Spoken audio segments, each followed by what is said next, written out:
Hello, Matthew. For your goal number 3, we're going to be working on word problems, visuals, triangles, parallelograms, square, rectangles, trapezoids. Matthew would find the perimeter. So we're going to be working on area and perimeter.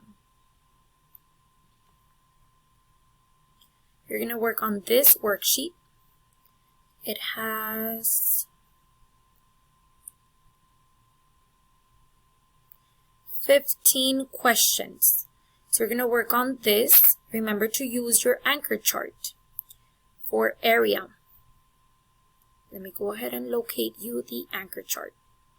Here is your anchor chart for area and perimeter. Remember, if we have 9 feet here, 9 feet goes over here, and 16 and 16. For perimeter, at all sides, 9 plus 16 plus 9 plus 16 equals 50 feet. And for your area, multiply 2 touching sides.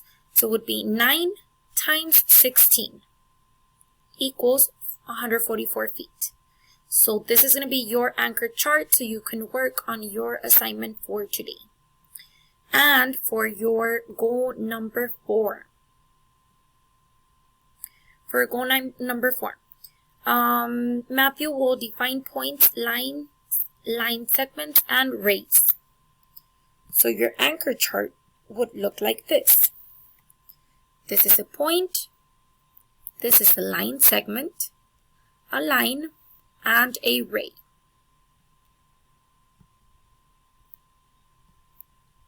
And this would be your assignment for today. It should look like this.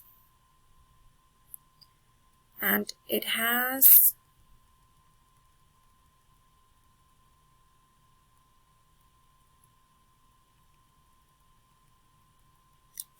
7 questions. 7 questions for your assignment today. Remember, just label your points, lines, and line segments, and rays. So name each line, ray, or line segment using this anchor chart and the other one. Thank you.